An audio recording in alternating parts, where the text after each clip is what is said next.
Assalamualaikum warahmatullahi wabarakatuh. Perkenalkan, nama saya Ahmad Gufron, saya dari semester 4A. Sebelumnya saya mengucapkan selamat menunaikan ibadah puasa bulan Ramadan bagi yang menjalankan. Semoga di bulan yang penuh berkah ini kita semua diberi lindungan oleh Allah Subhanahu wa taala. Amin amin ya rabbal alamin. Di video ini saya akan membahas atau menjawab dari soal monitoring mengenai analisis besi atau sering dikenal FE, dan ini merupakan soal monitoring tersebut. Untuk soal monitoringnya ini berjumlah 10 soal.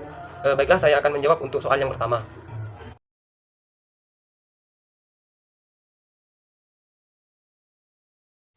Besi atau Fe ini merupakan metal yang berwarna keperakan, liat dan dapat dibentuk. Salah satu kegunaan besi ini yaitu untuk sebagai campuran untuk membuat paduan logam, misalnya untuk membuat baja, peralatan yang terbuat dari logam, langkah kendaraan dan lain sebagainya. Besi ini juga merupakan elemen kimiawi yang hampir dapat ditemukan di setiap lapisan bumi dan semua badan air. Namun, keberadaan besi ini jika kadarnya melebihi ambang batas akan berbahaya karena besi ini merupakan suatu logam berat.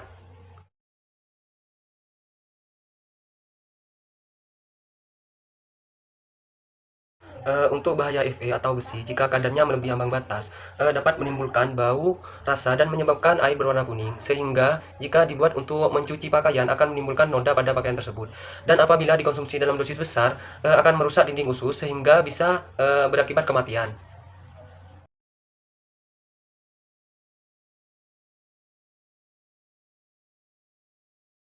Untuk prinsip dari analisis Fe atau besi, kita tinggal melihat metode apa yang kita gunakan.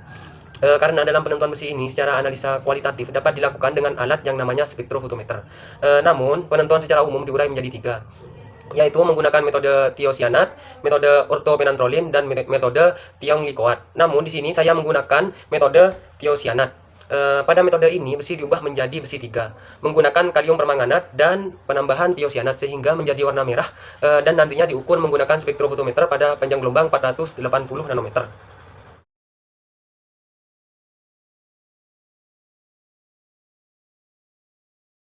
Untuk prosedur dari analisis Fe, di sini saya menggunakan metode tiosianat. Yang pertama yaitu siapkan alat dan bahan yang akan digunakan. Kemudian ambil 25 cc sampel, kemudian tambahkan 4-5 tetes HNO3 pekat, dan kemudian panaskan hingga mendidih. Setelah mendidih, selanjutnya didinginkan. Setelah dingin, tambahkan 4-3 tetes KCNS 10% dan selanjutnya homogenkan.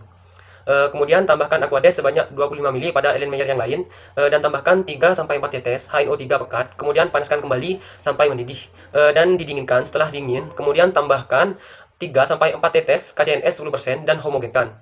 Selanjutnya baca pada spektrofotometer pada panjang gelombang 510 nanometer, dan selanjutnya nolkan kembali untuk kemudian dilanjutkan untuk pembacaan sampel. Selanjutnya bandingkan dengan kurva kalibrasi yang dibuat dengan penambahan Aquades pada 8 Erlenmeyer. Kemudian dilanjutkan dengan menambahkan pada masing-masing Erlenmeyer dengan standar FeCl3 0,01 N, 0,5 mili, 1 mili, 1,5 mili, 2 mili, 2,5 mili, 3 mili, 3,5 mili, dan 4 mili. Selanjutnya tambahkan 3-4 tetes KCNS dan kemudian dibaca pada spektrofotometer.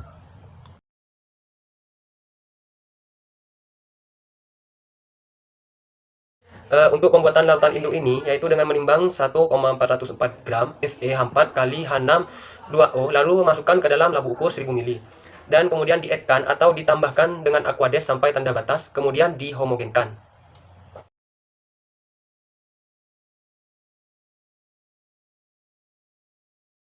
Untuk larutan seri standar Fe atau besi ini yaitu kita ambil larutan induk sebanyak atau sesuai dengan apa yang akan kita gunakan. Kemudian dimasukkan dalam labu ukur 100 ml, selanjutnya ditambahkan H2S dan H4CNS, kemudian tambahkan Aquades sampai tanda batas, lalu homogenkan.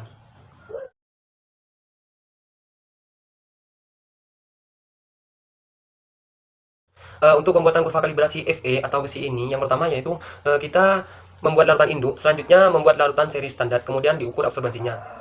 Setelah diukur absorbansinya, masukkan data absorbansi tersebut ke Excel, maka di situ kita akan mendapat atau mengetahui persamaan garis linier.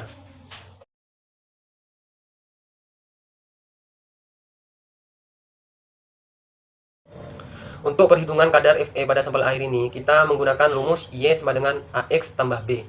Nantinya di sana kita akan melakukan perhitungan sehingga kita bisa mendapatkan hasil dan mengetahui kadar Fe yang terkandung pada sampel air yang kita uji.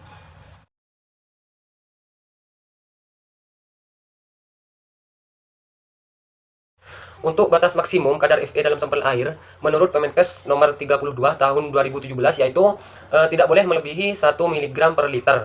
Mungkin cukup itu saja dari saya mengenai penjelasan atau pembahasan dari monitoring analisis Fe atau sering dikenal besi. Apabila ada kesalahan kata baik yang disengaja maupun tidak disengaja, saya mohon maaf yang sebesar-besarnya. Wabillahi taufiq wal hidayah. Wassalamualaikum warahmatullahi wabarakatuh.